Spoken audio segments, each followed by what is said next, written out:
Good afternoon. Welcome to this week's edition of the RCB Radio Sports Show, live at 92.5 and 94.8 FM and online at www.rcb.ie. My name is Jim Conlan, and this week's show we're joined by regular hurling analyst of RCB, Nicholas Rynne, and we're also joined by well-renowned Clare Sports journalist Seamus Hayes to look back on the Allianz Hurling League Round 1 fixtures and the Allianz Football League Round 1 fixtures, to preview Round 2 fixtures. We'll also look at the Camogie Championship, Camogie League, the first game for Gerald O'Connell's Charges, and what's up next for them. And we'll also preview the first round of the Clare Intermediate Footballers League action against Wexford in Cusack Park.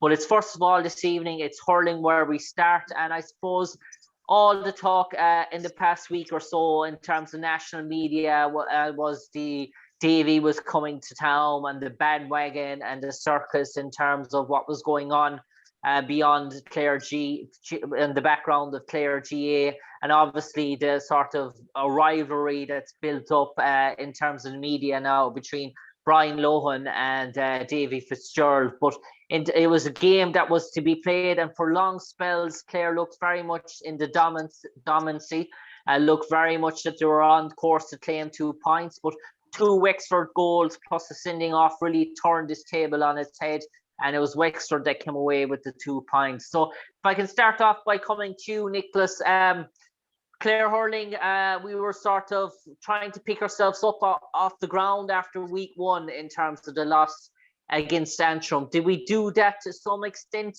the week later against Wexford, or was it very much of a continuation from Antrim? No, I think we really picked ourselves up. If we were down at all, we were beaten by a very good Antrim team the week before, and nobody's given credit attention when they went up and they scored 3-15 against Kilkenny. So Antrim were doing something right and probably ahead of the posse when it comes to training. They were back before us. But I think Clare played really well on Sunday for 60 minutes, and they dominated Wexford for long spells of the game and might have been further ahead. But then I suppose when Liam Curry got sent off, it changed the whole dynamic of the game. Clare were in cruise control, and it was a kind of a jolt to the system, I suppose. And maybe Clare didn't respond quickly enough to the men being sent off. I think they were caught a bit napping there on the sideline, maybe. But I was very happy, disappointed to lose, but I was happy with what I saw for 60 minutes. And I think we had a lot invested in the game at that stage, and I think we were out on our feet at that stage when the 2 quick goals came, as well as the sending off. We didn't respond in time, and we probably didn't have our fitness levels aren't there yet. With over a month before we reach Waterford, so I wouldn't be too concerned. A lot of people are almost dancing in the grave at Clare hurling at the moment, and that's ridiculous. We played really well on Sunday. We lost Tony Kelly in the first half, which would be a blow to any team to lose that talisman and their free taker. But a few other lads stepped up, and Aidan McCarthy really stepped up there. The penalty he got. You can argue that Wexford man 2 for 10 this sin bin. Liam Ryan getting the black card, whatever it is, 2 yellows. I can't remember what it is, but. You could argue that as well, and Davey argued that. When I asked him the question, was the Liam Curry incident the one to change the game? He wasn't too. He went with the 10 minutes that Ryan was off the field as well. I was happy. I was happy enough leaving Cusack Park with what I saw. We're heading the right direction. We don't want to be. I've said traditionally Clare in league games early on would be blizzing teams. But when the championship comes, we were nowhere ready. And I think that we're getting ready for the championship rather than, and most teams are using the league, I think, to blood in new players to find their feet and some teams are getting wins. The All-Ireland Championship were beaten, for instance, against Galway. So, I wouldn't be too concerned, but I was pleased with what I saw. I was Jeremy Ryan had a fantastic game. I was really happy with the way he played. And Cahill Malone, in fairness, Tim and Adam Shanahan is really showing up there. He had a tremendous game, so. And right, Liam Curry was playing really well. Silly what he did. It was silly. It wasn't malicious. It was just he tapped with the hurley a couple of times, and that's it. It's the amazing thing is the taps with the hurley. She'll get sent off, but what they're allowing referees, the big thing that they're allowed pulling the arm, and there's an awful lot of foul play being let go, and these rucks and all that they're being created, which is totally illegal. These rucks. People piling in on top of each other. I can't see what referees are not getting that one sorted out. And frontal charges. We saw the Cork Tipperary game. A Cork player just threw himself at a Tipperary fella hit the ground the time when he's free. So there's a lot wrong with hurling at the moment and the way the game has been played as well. But to answer your question, I was happy enough going away Sunday evening. These couple of games have been unforgotten. We line up below in Thurles against Waterford, and if we get a result that day, they'd be really forgotten, So, and Nicholas, it's building up at the moment. It's Seamus. Yeah, if I can, Nicholas, I'll just go across to Seamus there for a sec. Seamus, in terms of the debutants that we saw on the Clare side, in terms of Paulie Fitzgerald coming in terms of Mark Rogers coming in. We saw Shane Meehan get his opportunity. Did any of those really new additions sort of stand out for you, or say that, look, Clare have discovered here something that could be used for championship? Or is it still very much the case that you feel when Colm Galvin is available and David McInerney is available that they'll slot back straight into that team? Well, you'd certainly hope that they would be ready to slot back in, because I think the key ingredient last Sunday, or the lack of it, was in the last 10 minutes, we lacked the experience that those players bring. We had, in addition to having lost David Reedy and Shane O'Donnell and Tony Kelly going off injured early in the game, we didn't have David McInerney, Pat O'Connor, Colm Galvin. And there's an awful lot of experience in those 6 players, and they're players that would know how to play maybe a man down, or how to defend when you're a man short of the opposition, which was just a key ingredient there in the last 10 minutes. As Nicholas said, Clare played very well for an hour in last Sunday's game. Really huddled well and put some great moves together. The new fellas who came in, I thought Shane Meehan showed that he has a lot to offer. Like, he was hungry for possession. He was shown, great there was great drive in his play. Even though he was only probably of the 3 you mentioned, he had the least amount of time on the field, but he got a very good point under pressure. But he's still very young and he's light, and Shane Meehan is facing into the Leavitt Cert exam in a week's time, and whether he'll have much time for hurling over the next 2 or 3 weeks, your Leavitt Cert is very important in the modern world. It sets you up for life. So I don't see him having that much time over the next couple of weeks, but definitely. We need Colm Galvin back in top form, and hurling well, and that would be a big key to how Clare are going to face into the championship in a couple of weeks' time, I believe. But they're trying out new players, they're introducing new players. One thing I think that successive managements in recent times, to me, have been a bit unfair mightn't be the word, but it hasn't worked out well for David Fitzgerald.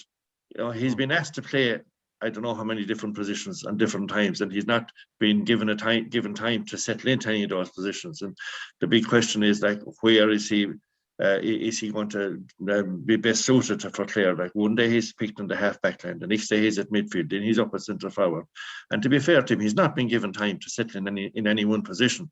He's a big, athletic young fella that has a lot of hurling. So, I think to be fair to him, he should be given an opportunity to settle in one position and given a couple of games in that position, to see how well he'll do, because he has a lot of hurling. And that's one thing. I think also maybe we didn't react fast enough on the sideline last week when Liam Curry was sent off, and Wexford, who were coming more into the game at the time up front, Rory O'Connor was getting better as the game went on.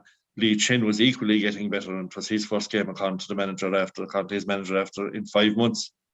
And he was he was making a bigger impact as the game went on, and in the crucial last 7 or 8 minutes, Rory O'Connor and Shane really turned the screw on Clare, and that was the decisive part of the game. I agree with Nicholas that it isn't the be all and end all at the moment, but it leaves Clare. They have 3 league games left before they play the championship. This Sunday's game against Laois is absolutely crucial from the point of view that you don't want to end up being in a relegation battle a week or 2 before the championship. Clare Hurling needs to be up in Division 1 all the time. And if there was a fear of going down, whether that's putting extra pressure on the players or not, and whether any of the guys who are injured, those experienced guys, will be back or not for Sunday, we don't know. I heard somebody say that Tony Kelly was at training on Tuesday night and was doing some light training. Hopefully he'll be well, but Tony has picked up a few injuries now in the last couple of games he's played, and it has highlighted his value to Clare when he's not there. So he needs time to be fully recovered and fit heading into the Waterford game. So whether he'll be able to play or not on Sunday against Laois, we'll have to wait and see, I suppose. I suppose, Nicholas, one thing that sort of struck me there was Jack Brown playing at wing back and against Wexford. And personally, I thought he looked comfortable there, and he swept in behind Conlan and swept up an awful lot of ball. And do you think maybe Jack Brown, I know he plays out in the half back line for his club in Ballyea. Do you think maybe Jack is more suited to a wing back role for Clare going forward than a full back than a role in the full back line? Yeah, well, Jack, I suppose, for what Seamus has said there, Jack is a very experienced player, and he did start in really well. We're not too badly off wing backs maybe at the moment, but we could do with a centre back, and I Jack has been tried there. Probably his best position is corner back, which Jack is a great hurler, and a hurler like that would fit in anywhere in the six positions, and he's played full back for his club, and he's played centre back for his club. So there's nothing new to line out last Sunday. If we could settle in a team, and I think that's the main thing we have to do over the next week or two, the next couple of games, with a game against Laois now and a game against Dublin, is to settle on the first 20 at least. And like Seamus said, it is unfair to David Fitzgerald to be played in all those different positions. I think it's very unfair to have John Conlan at centre back, a position he never played in outside of playing for his club. Now, I don't know why they see something, or they know, or they're trying something, But I think when they come to the championship, John Conlan is going to be up beside Aaron Shanahan. That's my belief. That there's his best position. So that's what I'd like to see over the next couple of weeks. Is to see a team.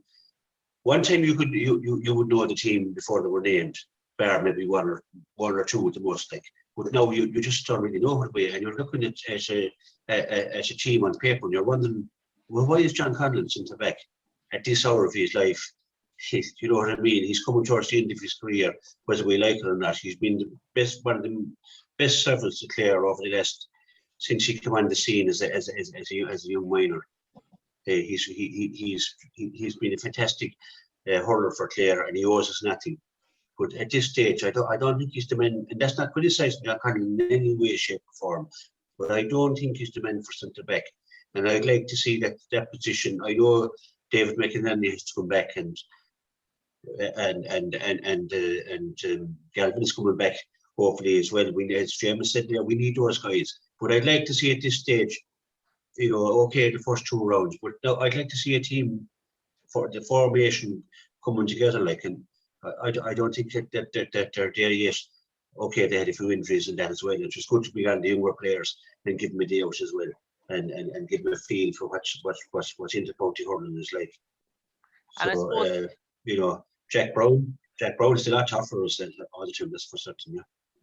And I suppose, Seamus, in terms of midfield, it looks like Tony Kelly from the opening 2 games is a cert to be in the midfield, but there seems to be a big question mark over who his midfield partner will be. And likewise, many Clare supporters are wondering in terms of, is Ivor Quilligan nailed on to be the number 1 goalie for Clare this year as well? Yeah, I think Nicholas put his finger on it there. Yeah, we really need to see the championship, the championship formation kind of settling in now, and hopefully that they will get an opportunity to play the last 2 league games more or less with whatever the championship team is going to be, and obviously that will depend on injuries as well. But there've been a lot of changes. The defence hasn't been, we'll say, reassuring us that it's the defence that's going to be in the championship. So is John are they going to stay with John Conlan centre back? Are they going to stay with Conor Cleary at full back? We had 2 cornerbacks in Antrim. We had 2 different cornerbacks last Sunday. So we need to be seen a kind of a settled team at this stage. Now I know the people will answer that by saying the league is for experimenting and we got to a league final last year. But you need to go into the Waterford game with a team that has played together at least once or twice in competitive action in the lead into it. So that's maybe a tough position for the management to be in at this time, because there are a number of players that they haven't been able to play because they've been out injured, and we don't know how serious an injury Shane O'Donnell has. Just talks that it's a hamstring injury, and a hamstring injury usually takes 3 or 4 weeks. And you haven't much long with that until you meet Waterford in the championship. So, there's a lot of pressure from that point of view on the management, and obviously they have a lot of worries and a lot of considerations to deal with ahead of that game. So, as you say, centre field, most people would say that still the best midfield pairing will be Tony Kelly and Colin Galvin, provided they're both injury free and that they're hurling well. And we haven't seen Colin Gallen really play a match in over a year, really, because for the bit he played last year, he was coming back from injury, and then he was out again with injury, and his club were knocked out of the championship early on, and so they need to get back together and to have a couple of games together again. I know they know their hurling style well, the 2 of them, but you still need to have them playing together for the sake of the players that will be around them, to get used to playing with them. So there's a lot of, I suppose, from that point of view, there is a lot of pressure on. And Sunday's game is very important, because you'd hope that it would give them an opportunity to maybe move fellas around and get near settling on their team. And I suppose, Nicholas, in terms of just a quick note on Sunday, Laois are the opponents. We know the sort of development and strides that they have made under Eddie Brennan. We know Cheddar is back in charge now of Laois again, in terms of sort of the second started coming for him. But in terms of Laois so far, I suppose whatever doom and gloom there has been around Clare, it's been the same in terms of Laois, in terms of their start to the league as well, in terms of not really being at the mark or being at the races as such. So in terms of, are both sides looking for that morale boosting sort of victory at the weekend? And I suppose, Laois, will there be a bit of biting them, given that they haven't hit the ground running either this year? Yeah, exactly. I suppose Laois should have been in trouble, like they lost their manager, and Cheddar is back now in charge, and kind of starting again. I suppose they looked in a great place there last year, like, was when they beat Dublin that game, like, and they haven't produced anything this year to suggest that they're in a great place anyway yet.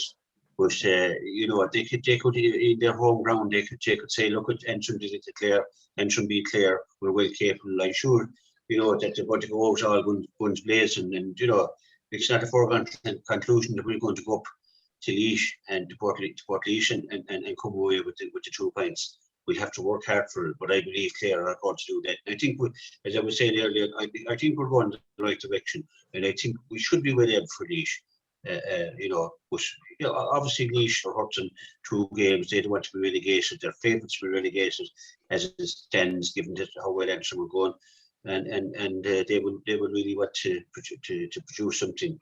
But I just think that if Clare goes with a fairly settled team, and I think they'll win on Sunday. I don't know about that.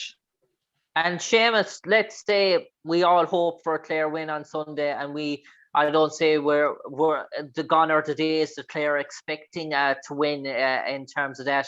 But God forbid if the worst was to happen, would serious question marks would they have to be asked if Clare were to lose 3 games on the trot in the league? I don't know. At this stage, that has seemed to be the scene in most counties in recent times. If a county that's expected to be winning loses a couple of games in succession, people start begin to ask questions and they begin to call for change. You have to give people a chance to put a squad together. Last year this management team were new and they had a great run at the start of the league. They were unbeaten before the lockdown came last year, and when things came back, they just didn't get back into the same into the same we'll say frame of mind, or they didn't get back to the same standard, but they had started in hugely impressive fashion. The game, the game has gone at a stage now where every county in Division 1 is expecting to do well, and Laois and Antrim in particular in this division, they're out to prove that they deserve to be in Division 1, and for them progress would be not to be in the relegation battle. Antrim were quite deserving of their win in Antrim. They were well up for it. With home advantage and the first game back, they were right to believe that they had a great chance. Laois have been close over the last couple of years, but things haven't gone their way. The players seem to do well in recent times. They have a coach this year who knows the Clare scene well, Donnacha O'Donnell, who was in charge of coaching O'Callaghan's Mills last year and helped them to the county final. So he'll know Clare hurling well, and he'll know more maybe than others what Clare bring to the table. So he maybe have his own few plans few ideas up his sleeve to try and counteract who he sees as a danger man in Clare. And obviously that'll mean conceding as few frees as possible, because giving away a freeze with the likes of Tony Kelly around, or Aidan McCarthy, as he showed last Sunday, is more or less handing Clare scores. So Laois will have to be very disciplined. But in answer to your overall question, while there will be people very disappointed should things not go right for Clare on Sunday, and people will be worried about the county's chances come championship time, I think you have to allow for a time for a team to settle in, and people have to accept that we're down 5 or 6 really top class players at the moment, between injury and whatnot, in the likes of Shane O'Donnell, Colin Galvin, Pat O'Connor. These fellas, they have an awful lot to offer hurling. Their experience alone, apart from their hurling ability, and there's a few counties that could afford to be without them. So we need to get them back in the scene as well. And hopefully we'll retain our Division 1 status, but the target has to be the championship. And Nicholas alluded to that at the very start. If we have to be targeting the Waterford game big time, in the first round of the championship, and if we could get over that, it would be a massive lift for Clare hurling. I suppose now, lads, it's important that while we acknowledge our the Clare hurlers, we have to acknowledge their female sort of counterparts as well. And Nicholas, starting off with you in terms of the camogie, I suppose. Clare went in as massive underdogs going up to against Athenry, against a much vaulted sort of Galway outfit. And there, truth be told, Galway got out of the jail by the skin of their teeth. Clare really put it up to them, 3-11 to 15 points. The concession of probably 1 or 2 soft goals by Clare denied them what would have been a sort of a famous victory against what many people deem a real, genuine, serious All-Ireland contender in Galway. Yeah, absolutely. To go up against Galway, but they did this last year when they went down to Golden Park against Kilkenny, and they got a great victory against Kilkenny last year. And they went up to Galway last Saturday, and the first half they were just playing great stuff. But I think you said it there, the soft goals really, and goals kills, goals are the killer like. But even with the concessional goals, they battled all the way. But it's not just that they battled, but they showed how the amount of scores they put up. and the spread of scorers as well, and the attacking play that they played. And I think Galway got a bit of a shock maybe, and they had to respond. And only for they got those goals, so what they got was I think Clare definitely under this management are really heading in the right direction, playing the type of game, an attacking game, not just there for the spin. A few years ago, we'd have gone up to play Galway, we would have been beaten before we left. But there's a very positive aspect to this Clare camogie team, and their reputations don't seem to mean anything to them now, and that's where we want to be. Like, so, and they would have been visually disappointed having played so well and coming away with a defeat. And that's the way you want them thinking. They would be visually disappointed. And there's girls on that team with high ambitions, and really dedicated to the game, and they won't be happy coming away. But from a supporter's point of view, it's like they really, they really coach well now, and I think they're really thinking well, which is something that we probably didn't have, like, and saying that we can go up and we can take on the Galways, we can go down and take on the Kilkennies, and hopefully in Munster we'll be able to take on the Corks. I suppose, Seamus, since Ger Conlan has come in charge of the Clare camogie side, we've seen a sort of, a rapid sort of progression in terms of performances and in terms of their development. It's almost feel like a 5-year plan is coming to place over a year or two in terms of where he started taking this camogie side. Does anyone following their sort of fortunes will know that they were in a rough spot before he came in, but he sort of seemed, himself and his management have seemed to lifted all the real mood, doom and gloom around Clare camogie. There seems to be real optimism now that Clare camogie is going in the right place, and judging by these performances, no one really sort of fancies taking on this sort of Clare side anymore. Yeah, certainly there's a very professional approach by management and by the panel of players, in fairness, and by the camogie board. They're all working together, and they certainly are aiming high, which is what you have to do at that level. And certainly, as Nicholas said, Clare certainly, I'd say, caused a few shocks around that tonight last week with their performance, and it was a result of a lot of good work that has been done. And they now have a very big game this week against Limerick, and based on last week's result, a lot of people who may not even have seen the game, will have higher hopes than maybe they would have had a week or two ago, that Clare can come out on top this week. And that's something that Clare will have to be wary of, that while they're capable of winning that, but Limerick have made a lot of progress as well at this level in the last couple of years. So, that is the makings of a real ding-dong affair on Saturday. And with home advantage, it should be worth a few points to Clare, hopefully. And it should be a great fill-up for Clare camogie if they could, come out on top in this one. But, Ger Conlan and his background team is a very professional approach, and they have a big background team. They're doing a lot of work with the players.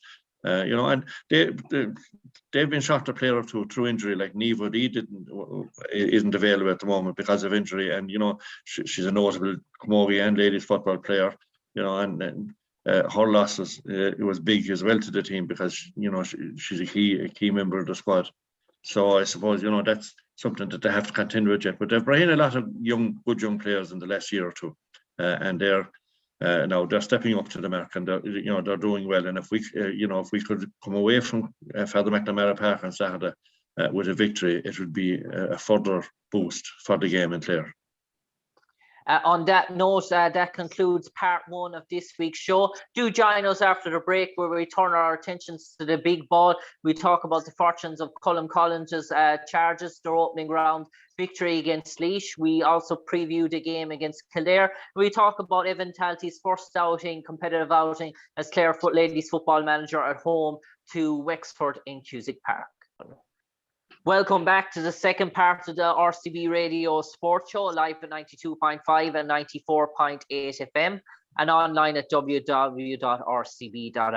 Before the break, we talked about hurling in terms of Clare's fortunes for both the ladies and the men's team. But now we're going to turn our attentions to the big ball and its football. And I suppose if I can start with you, Seamus, first this time. people going into the Laois game, Collins' first game, there was a bit of, dare I say, unease, a bit of nervous sort of tension. People didn't know what to expect. People were wondering what sort of Clare are we going to get without Gary Brennan, without Gordon Kelly. When we saw David Tubridy not starting, Jamie Malone getting injured after 2 minutes. But people came away with Cusack Park at the end of the week, with at the end of the game, with smiles on their faces in terms of what sort of the unknown, sort of the fears that was going into the game. The people came out with more reassurances that things are going to be all right in the aftermath of the Gary and Gordon and Aaron and so on. Yeah, certainly. People were very happy with the performance and the result, and understandably so. You know, it was a very impressive performance by Clare. And as you say, you know, there was a lot of concern, I suppose, going into the game, because, you know, it was going to be very hard to replace Gary Brennan, who has been Mr. Clare football and football in general over the last decade, and an outstanding captain on top of that. And Gordon Kelly has been such a key part of the team, and to replace those two, you know, and then Podge Collins wasn't available for selection, having picked up an injury in the week before the game, and the new man Conor Jordan, who was expected to be probably in the starting team, had picked up a leg muscle injury as well. And then, as you say, to lose an All-Star nominee like Jamie Malone as early as the second minute when he picked up an injury, which would probably put him out for the rest of the league, and, you know, make it tight on him to be ready for the championship. Yeah, it was a big blow. But Clare really hit the ground running. You know, I saw Laois officials before the game, and they were really upbeat. They were very confident, not looking down on Clare or anything now. But one of them told me that it was the strongest Laois football team that had been named in quite some time, and you know, they were full of confidence, and they were really rocked by Clare. You know, from the word go, Clare tore into this game, got a couple of early points, and, you know, put down a marker straight away. Clare's kick-out strategy was superb, long or short. They won, I'd say, 95% of possession from those kick-outs. Owen Cleary was excellent, and an excellent captain, in fantastic form. Centre forward kicked some magnificent points, and of course the one from the sideline, you know, was really superb. Daniel Welch's debut was a dream performance for a young fella coming into the team from wing back. Outstanding. You know, so from that point of view, Clare are entitled to have been very happy with that display. You know, and even afterwards, the Laois manager, Mick Quirk, you know, he was obviously focusing on the Laois performance, and he said he wouldn't even call it a performance. But he did acknowledge at the end that Clare were very impressive. And he did acknowledge the particular point that I referred to there from Owen Cleary, that was one of the best scores really that he had seen. So certainly Clare have reason to be happy with that, but you know, they have to put that now, and they're facing a different challenge, tougher challenge, arguably, on this Sunday in Newbridge. You know, Kildare also won last week. You know, maybe they caused a bit of a shock, because Cork, I think, had high hopes of getting off to a winning start. But Kildare, you know, Kildare was strong and broke through for the 2 goals. You know, Jack O'Connor seemingly, it's his second year in charge now. He knows the players better. He's more organised with the group up there. So it's going to be a tough ask for Clare, but Clare have gone to Kildare before and done well. We all remember the Division 3 league final a few years ago in Croke Park, where Clare beat a very fancy Kildare team on that night. So Clare are going to be, they're not going to be worried, we'll say, overly worried. They'll know they face a stiff challenge, but boosted by last Sunday's win, you know, I'd be quite hopeful that Clare will certainly have a big say in this game, in the outcome of this game on Sunday. Nicholas, one thing that sort of struck me about the game watching it was most people would talk about Clare when they sort of talk about where could be the weaknesses. They say maybe Clare are a bit porous sometimes in defence in terms of gaps opening up. What was very noticeable in terms of whether it's Jerry McGowan's influence on the team, but there seemed to be a real defensive sort of structure in terms of right down through the middle. Laois couldn't penetrate Clare at all during the weekend. Clare maybe give them the flanks, but Kieran Russell sort of in the full back line really manned it very well. Killian Brennan was very much on top. Keane O'Dea at wing back and sort of wall. So it looked very, very steady, started defensively from Clare. Now, mind you, there was one or two maybe tackles by forwards that gave away frees. But in general, the full back line looked solid and the half back line looked solid, which is something we haven't really been saying for a while about Clare in terms of defence. Yeah, absolutely. They look very composed. You know, when they in that first half, like when they built up that lead, and that was a fantastic goal that Walsh got, and Laois Hannon almost had a goal straight away after as well. But you're sitting there and you're thinking, like, you know, good lead at half time, and you're thinking, well, Laois are going to come out now and they're really going to come at Clare in this second half. But it was the way Clare managed the game. I think they really frustrated Laois. They played a real possession game in the second half, and Laois just could not find a way into the game. And that was very impressive from Clare, because I think Laois would have had a strong breeze that was there in the second half, and you expected this Fortet Laois team to really get back into it. But Clare managed that, and the six backs were excellent. And I thought Sean Collins had an excellent game going in there at centre back, and it was a very impressive display. But it took more than just the six backs. It took the whole effort of the whole team, and they were very confident on the ball and very confident of their movement. They were like a team that has been really training together and really know each other really well. And as opposed to Laois, who just didn't seem to be. I think they got shocked by Clare, and they just weren't able to break Clare down. Seamus named them there with the lads Gordon Kelly and Gary Brennan. You lose those two. They lost a few more lads there as well before the game started. And you're thinking, like, how does Colin Collins keep doing this? How does he keep coming along with almost not a new team again, but he's over the last 5 years he has changed the team seamlessly every time he has lost big names before, and he seems to be able to fill those gaps all the time. It's amazing the way he can do that, as if no bother. Gary's gone, one of the best players we ever saw in our lifetime, and Gordon Kelly was a fantastic defender, and they're taking over your team, and it seems to make no difference. And I mean that in the best sense, like, how Colin Collins can do that, and he just finds these players. The way Walsh played last Sunday, he was like a veteran, and the way he took his goal, he was riding the rubber stuff for a young fella to go on an inter-county team, make his debut, and score 1-2 from wing back. I mean, that's just fantastic stuff. And as I was sitting back, and Seamus alluded is there, I was right beside the Laois management, and I could hear them talking, and they were pulling their hair out there in the second half. They couldn't believe what they were watching, what they were seeing, but they just weren't let into that second half. And the comeback didn't materialise at all. At any time, Clare were in trouble at any stage of the game. And it was really enjoyable. You as a Clareman, you can sit back and you're watching this great football unfolding in front of you. But Laois just didn't have any answer.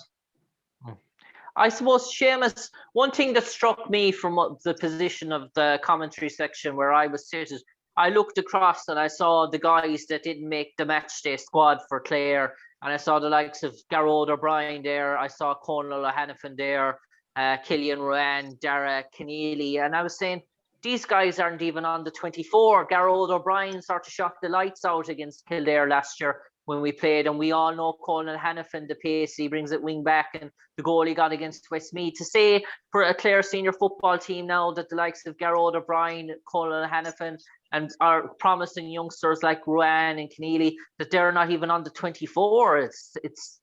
We wouldn't have been saying that conversation 3 or 4 years ago, because we wouldn't have those sort of options. If we could pick 20 guys that were going to make an impact on a day out, we would have been very lucky. Yeah, I think it's probably a sign of the strength of the panel at the moment. Colin Collins made a comment last weekend that it's very difficult to pick the match day panel, never mind pick the team, and that it's a very tough job for the management. what players don't make the match day squad, what ones they leave out. There's such competition for places. In fairness there, you mentioned Killian Rowan and Conor Hannafin. I understand both of those were carrying slight injuries and they weren't going to risk them. That's the reason that I suppose that's part of the reason why they didn't make the match day squad. They were both had picked up muscle injuries in the previous week, leg muscle injuries, so that kind of ruled them out of that. But it's a sign of how strong Clare football is, and we all remember. You mightn't, you're too young, but a lot of us remember the old days when fellas would be invited in to join the Clare football panel, and if half of what was invited in went in back then, that would be about it. Nowadays, fellas are chomping at the bit to get in, and I don't know of anybody who would refuse the chance to go in if they're invited in by Cullum and his management team. There's such interest in representing Clare at senior football level, and the work that I was fortunate enough to see a training session there a week ago. See most of a training session, and the work that was being done by the new coach Jerry McGowan, by Declan O'Keefe, who's doing a lot of the coaching, and by all the backroom team. You really have to see it to believe it, and everybody was flat out.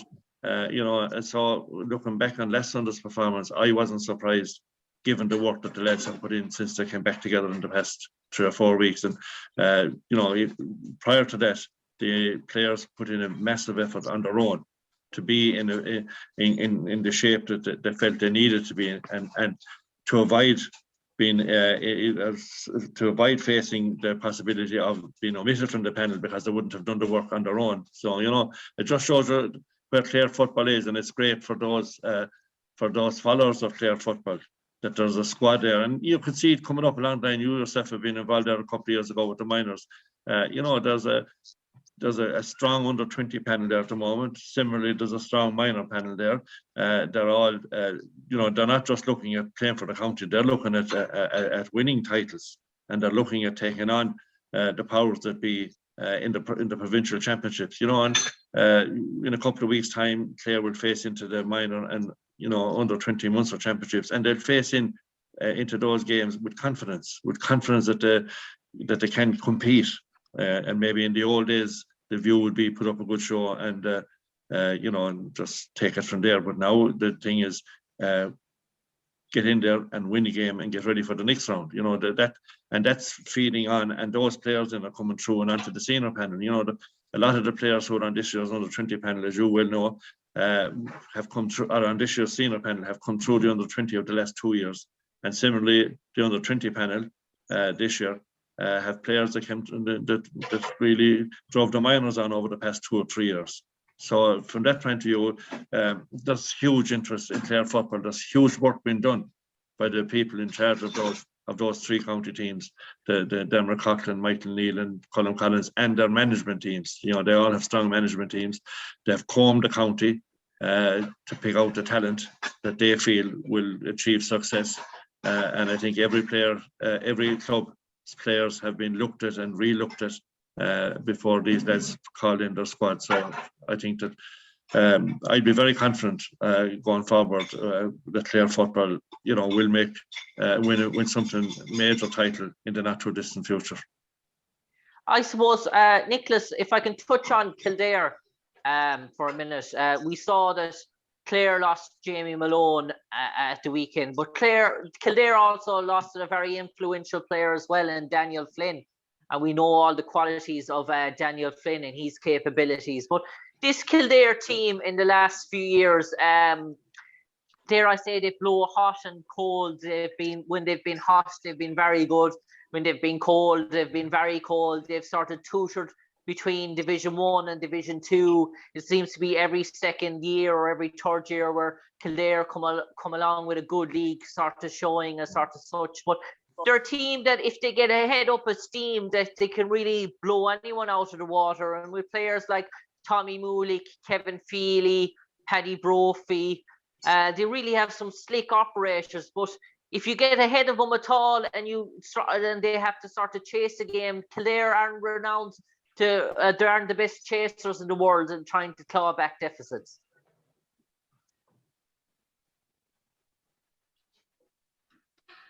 That's right, Jim. I suppose if we watched these over the last number of Kildare over the last number of years, they frustrate the head out of you. When you expect them really to come up with a big game, they seem to flop. And I suppose I think Seamus said it there. Like it's Jack O'Connor's second year. Like Jack O'Connor has done it all and seen it all. And I think he has maybe had a big bear on that result against Cork. They weren't expected to beat Cork last Sunday, but that's just typical Kildare. They'll come out with a big game and they beat Cork. I suppose can they continue to do it, and can they get a continuity into their game? Is the big question. They're a great footballing county, Kildare, but they just seem to lose games that you expect them to win, and there was a few times once that they lost, but they certainly have fantastic players, and when they're attacking, they're very hard to stop, and they're very big physical men as well. And I think Jack O'Connor, I'm sure his influence now will start to pay dividends for them. And as Seamus pointed out, it's going to be a hard division. We've got the 2 points against Laois. It's going to be a hard division. It's going to be still hard to stay up there, and there's no second division is in the second division it's very competitive, and when you see look at Cavan and Tipperary last weekend, Tipperary being beaten by Limerick, so it's at any division is fierce competitive. And we need to get a top 4 game again next Sunday to get a result against Kildare. I'm certain that playing away from home, it's not going to be an easy task, but we're capable of it. Which Kildare are really in a good place as well now, having won that game against Cork. And I suppose if I can come to you, Seamus, lastly on the Colm Collins' charges, many people were really impressed and by the influence David Tubridy had in that game when he came on in the second half. And more outlets, we always accustomed to see David operating around the edge of the square and maybe the ball going in first time to Tubridy, and Tubridy when it got out in front of his man and turning onto that trusty peg of his and swinging the ball over from 40 yards. But this was a different sort of David Tubridy we saw on the weekend, out between the 45 and the midfield yards, just sort of dictating, telling players where to go, getting on the ball, spraying the ball left and right, playing sort of keep ball and trying to conduct the sort of Clare attacks. The sort of a different role that we've seen from David over through the years, where normally David would be the closest man Clare would have to goal. Is that going to be the sign of where the David Tubridy's progression in terms of his career now, where it's a new role that we're going to see David Tubridy this year in this Clare team? And judging by last weekend's performance, it looks to be one that could be sort of fruitful for Clare. Whether David will want to start from the off is another thing. Yeah, well, first thing, I suppose he is an outstanding footballer. He has been key to everything Clare have done over the last decade. And even you mentioned there about he was, played in so much of the field last Sunday. I remember him picking up a break in the full back line at one stage, in the second half. And, he's bringing the younger players in the team into the game, encouraging them. I saw him last Sunday, urging players where to go, where to be ready for breaks, and he picked up a lot of ball, held onto it well, when Laois needed possession. And then picked out a teammate with a good pass off either foot and kicked a very good point from a free after coming on. After took over the free taking duties. His experience is obviously crucial, and obviously Colm Collins and his management team have realised that and have realised how important he is. They've seen that over their time involved. It's now Colm's 8 years with the squad, and David has been ever present in that time. So he knows that the experience that David carries, and apart from his football ability alone, which is outstanding, his experience is crucial and played a crucial role last week. And I'm sure it will be the same this week, whether he starts or whether he comes in, for the second half, as was the case last week. But I've no doubt that he will have a crucial role to play in league and championship for Clare this year, and will be central to whatever plans Clare have, for any opponents. I suppose now we'll turn our fortunes now over to the ladies footballers for the last segment of this show. And I suppose we had Evan Talty on the show before at the start of the year when we started back, and he spoke about sort of combing the county, looking for new talent for the Clare ladies panel, looking for sort of to re-energise the panel and new faces. And he certainly seems to have found that, judging by the panel he has picked. So again, with the camogie side of things, there seems to be a mood of optimism going into the opening game for the Clare ladies footballers at the weekend against Wexford. And we could see some new faces maybe that we weren't accustomed to seeing wearing the county jersey for the ladies footballers make their debuts at this weekend. So that's exciting as well for those girls involved as well. It is very exciting, and I suppose when you go back to a few weeks ago, we were talking to Evan Talty, he gave us great cause to be optimistic. He looked like a man that's going to leave no stone unturned for the ladies footballers. And when you bring, going around the county and looking at girls and bringing them into the setup, it has to be a good thing. You just take the step with the tried and trusted. He's going to have his own team, and that'll go well. Nobody knows they're playing Wexford on Sunday, how they're going to, the first game, and they haven't played competitively, so nobody really knows. But he really impressed me what he said that night, and I'm sure that he's going to have his charges well up for this game against Wexford on Sunday. So the open match always tells you a lot more than, it's you're kind of going into blind, really, aren't you? Which I think I'd say he's an awful lot of work put into it already, and we look forward to seeing how things are going to pan out against Wexford. And I suppose, Seamus, in terms of that, we all know Niamh O'Dea's contributions and Grania Nolan's sort of contributions to Clare ladies football, and I know Ailish is still over in Australia. She might be back come championship time. But is there anyone that you're sort of looking forward to hearing about coming into this opening round of the league against Wexford, or any sort of faces out there that you think might make a mark or might make a step up or might give something a bit extra to this Clare side? I mean, it's so close come championship time to making the sort of breakthrough. Do you think there's room for optimism that Evan might be able to discover the 2 or 3 players that he's looking for to take Clare over the line in the league? Yeah, I'm sure. As Nicholas said, he gave us great hope there when he was on the show with you there 2 weeks ago. Ahead of this campaign, they have a lot of work done. They've looked at a lot of players, and he has been involved as part of the backroom team last year, which was headed by his clubmate James Murray, and now he's stepped up, and he's assembled a very, very strong management team. And they've looked at, I think he said they called in 65 or 67 players, for trials, and they've looked at that and they have it narrowed down to 35 now. Kilmurray Bricken were very impressive winning the intermediate title last year, and he was part of the management team that steered them to that success. And Chloe Maloney is a very talented footballer, and then she's in huge demand both for her soccer skills with Galway United, and she was very prominent through college as well.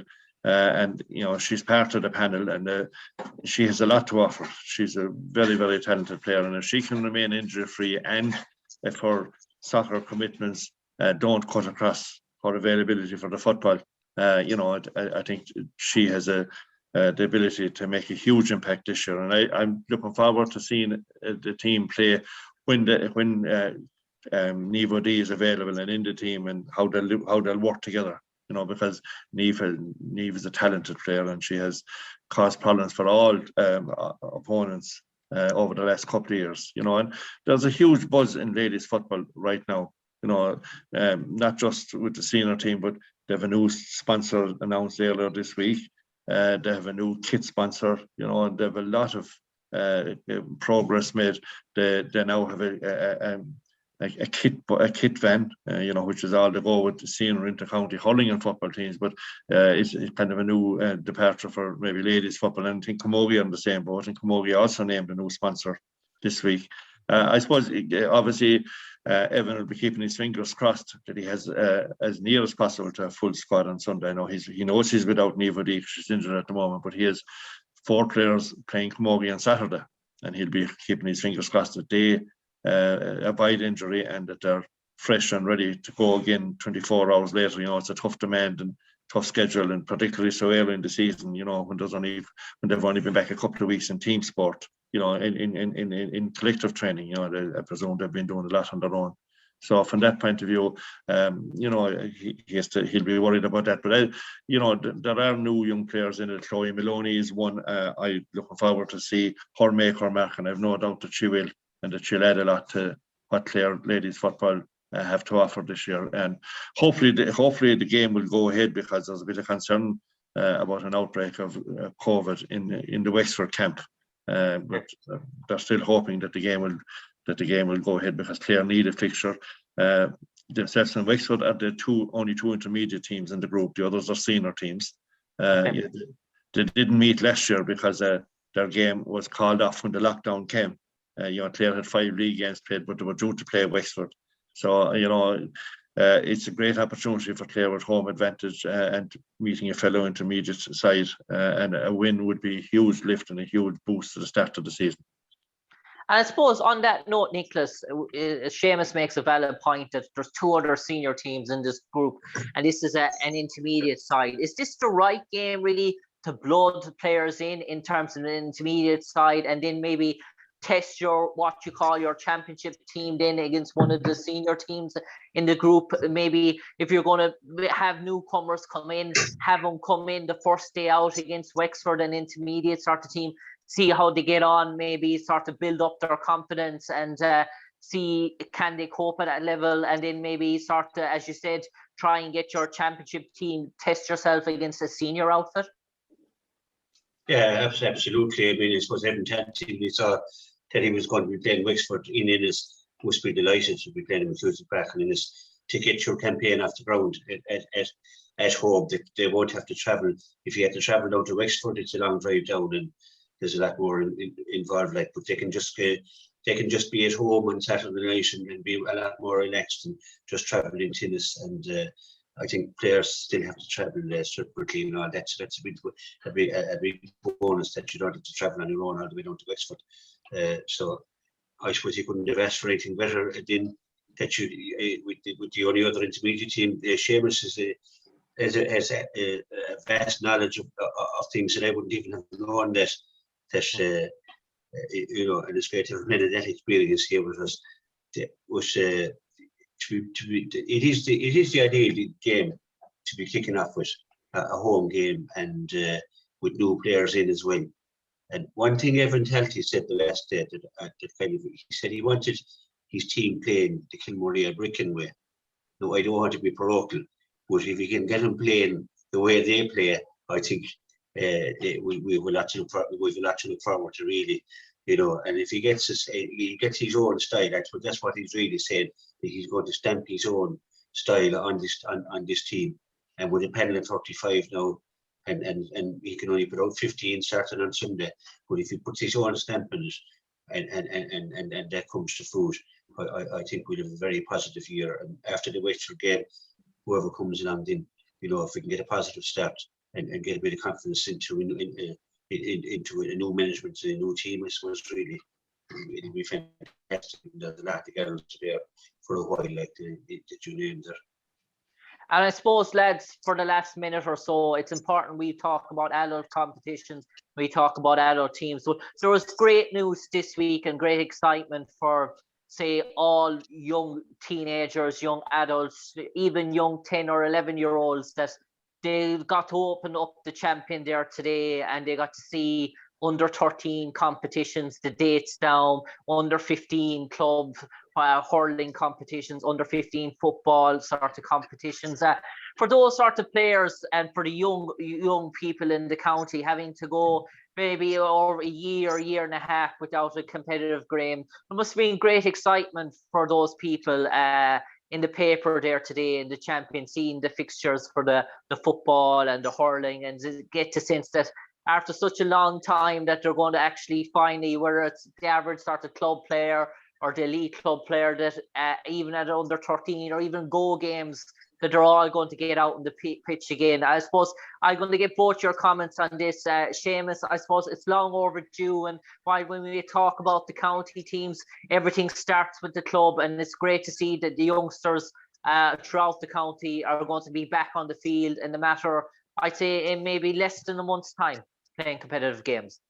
Yeah, obviously, sure, all clubs and the members of clubs have been asking for a while, when would it happen and when can they get back? And it is great to see that the powers that be have put structures in place and come up with competition structures and competition groupings for all the underage grades in hurling and football. It took a lot of working out because of there's so many dual clubs now and so many dual players, you know, and the two Born and Oaks, in fairness to them, they've put a lot of hours, I understand, into bringing it to this stage. There's still, in my opinion, there's still a good bit of work to be done while we have dates, etc. But with the regulations, the COVID regulations, and no crowds allowed, no spectators allowed. Now, for underage games, obviously, I think there's one parent per child can be allowed into the grounds. But, you know, there's going to be an awful lot of responsibility on clubs to steward that properly, and because there's still, as we saw with Wexford this week in hurling, football and ladies camogie, where there's been an outbreak of COVID, clubs are going to have to tread very warily, and they're going to have to, you know, have everything in place at their clubs, you know, have plenty sanitizers, plenty stewards to ensure that everything goes well. So I'm sure that clubs will work at that, but it's important because the last thing any of us want to see now is a relapse and outbreak of the COVID in any area, because it will obviously set things back. But the bottom line is it's great, it's fantastic. There's a buzz amongst players and anyone you'd meet at the possibility that games are coming back, and to see fixtures and dates, you know, edges it closer to reality. And since they came out, you know, this week alone, every club in the county has been circulated with proposed fixture structure for adult games, you know, and the football leagues are proposed to start on Bank Holiday Monday, June the 7th, with the hurling league starting following weekend, you know, and while there won't be promotion and relegation in the adult leagues at this stage because of the issues, you know, with availability of inter-county players and all that, or the non-availability. It's what every club wants to see. They want the games, and they want as many games as possible. And as you say, it's great news, but I still feel that there's a lot of work to be done. Clubs have to be ready. They have to have COVID regulations and protocols in place, you know, because it will be a while. Hopefully, if all these things work out, that we may see a situation come championship time, which is set to begin in August for the adult, where a limited number of spectators might be allowed, maybe a few more than last year, but that'll depend on how well the clubs work with the COVID protocols in the meantime. But overall, the answer to your question, it's absolutely great news to have games back. You know, we've nearly been a year and a half without them now, and people want games and they want plenty of action. I suppose, Nicholas, the last 30 seconds, just to echo your sort of sentiments on that. Yeah, well, what Seamus has said there, like, there's enormous responsibility on clubs, and you know, I suppose the clubs still have to have everything right, like, and to get people to play along with that as well now, because people are starting to begin to think like that we're out of this, and we're not, and the Wexford thing was definitely a reminder to us. But look, I was above the field there was a week or two ago out my own local, and I saw the under 6s and under 7s going out, just training the pitch. They were doing that, and you know, to do your heart good just to see that for all of us, to see him back after a whole year. And you know, it's an awful lot about mental health. I don't particularly like that word mental health, but it's fantastic to see young players now being given that hope and getting back onto the pitch. And you know, unfortunately, we can't go and see them. at the moment, and only one parent, Seamus said, but it's a start. And they're back training. It's very healthy, I think, for them to be back open air. I don't think it's any fear of once you're out the pitch. You know, once things are done right, I think the danger is minimum of getting it, you know, out in the fresh air. So it's great to see all over the country young people, especially young people, being able to get out of their homes. They've been locked up for a long time, and to get out and to get onto the pitch and do what they love doing. It's fantastic, and it gives us all great hope when we see that. It gives hope for us, and that we'll get back, hopefully, as Seamus said, later on in the summer, we'll get back in some capacity as supporters. On that note, Nicholas and Seamus, thanks for giving your thoughts this evening. That concludes this week's episode of the RCB Radio Sports Show, live at 92.5 and 94.8 FM and online at www.rcb.ie. Do note that this show will go out Friday night on our YouTube channel, RCB Sport, and it will be aired live on RCB Radio from 6 o'clock to 7 p.m. Monday night, live at 92.5 and 94.8 FM on your West Clare's radio station, RCB Sport. This is Jim Conlan saying good night, God bless, and do look forward to what's going to be another bumper-packed weekend of action for our inter-county teams, with not only Brian Lohan's charges out, Colin McCollan's charges out, Gerald Connell's charges out, and also Evan Talty's charges in action as well. So we'll do join us again next week, where we'll find out what became of those games. But for the moment, this is Jim Conlan saying God bless, take care, and good night.